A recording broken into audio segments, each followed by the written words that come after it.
Minha gente, eu estou no Face agora para conversar com vocês sobre um artigo de um amigo, o José Carlos de Assis, economista e jornalista, que explica em detalhes o que é o tal congelamento de gastos através do projeto de emenda constitucional do Temer 241.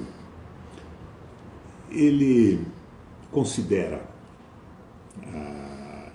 essa redução de gastos como se ela não tivesse nenhuma relação com a economia.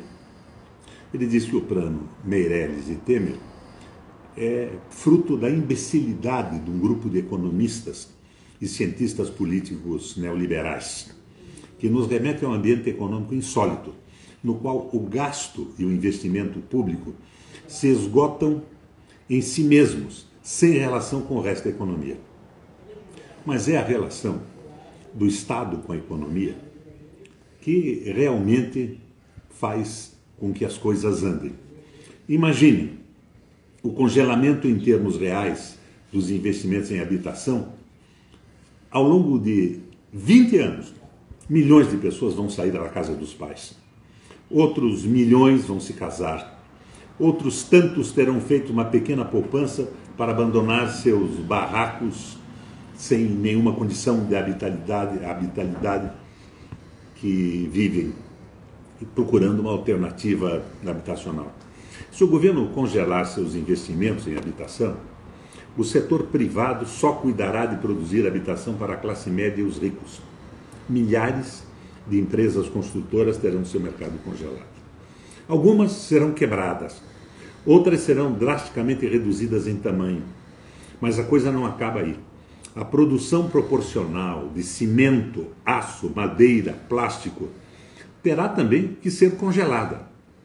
A de móveis e utensílios domésticos, igualmente. Ao todo, milhões de trabalhadores perderão seus empregos, acrescentando sua desgraça à desgraça supostamente menor do servidor público com o salário congelado.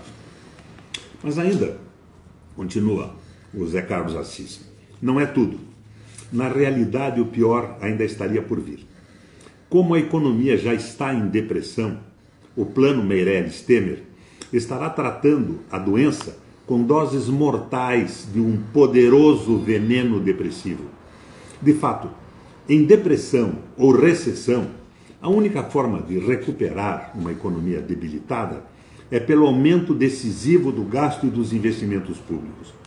Não importa o aumento da dívida, minha gente. A relação dívida-produto interno bruto cairá com o crescimento da produção.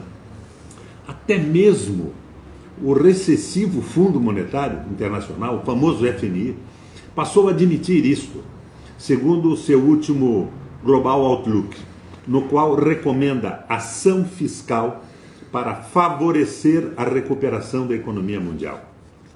Terrível, né? É um engano, ou é uma malandragem para criar o Estado mínimo e acabar com toda a programação social do Brasil. E isso nos leva, eu insisto, a uma guerra civil. Mas ainda não é tudo. A economia ocidental está à beira de uma nova crise, ou na terceira etapa da crise de 2008, segundo a UNCTAD. Se houvesse racionalidade no Planalto, ou na Fazenda, se houvesse inteligência, sensibilidade social, ligação com o Brasil real, este seria o pior momento para fazer um plano de ajuste.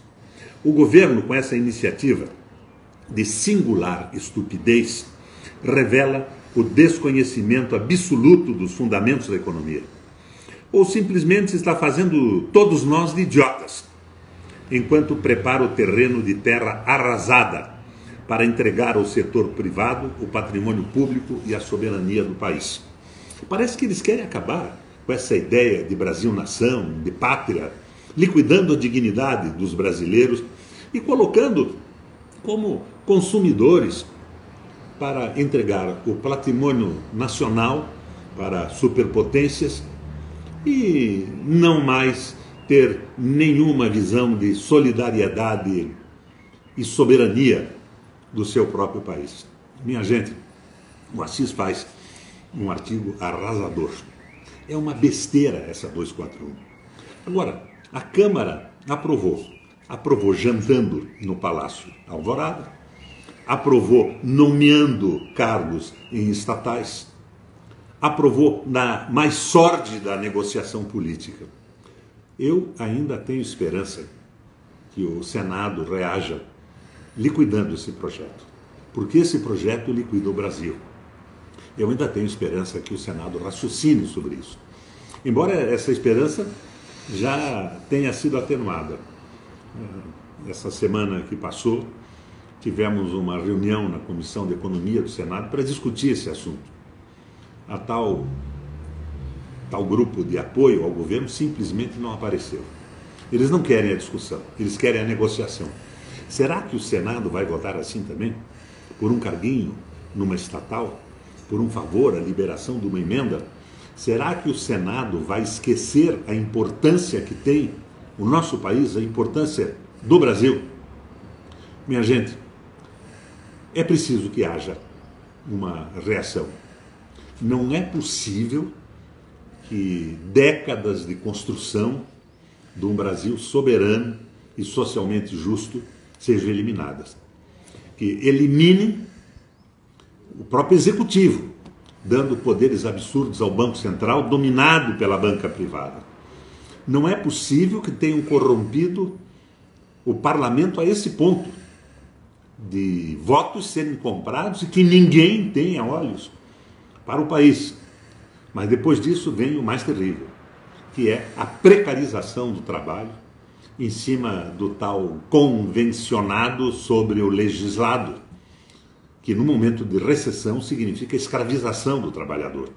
E daí o Brasil estará entregue às grandes potências e aos grandes interesses, com todas as suas riquezas e como fornecedor de uma mão de obra baratíssima, semi-escravizada. Minha gente, nós não podemos aceitar passivamente isso. Tem que haver reação.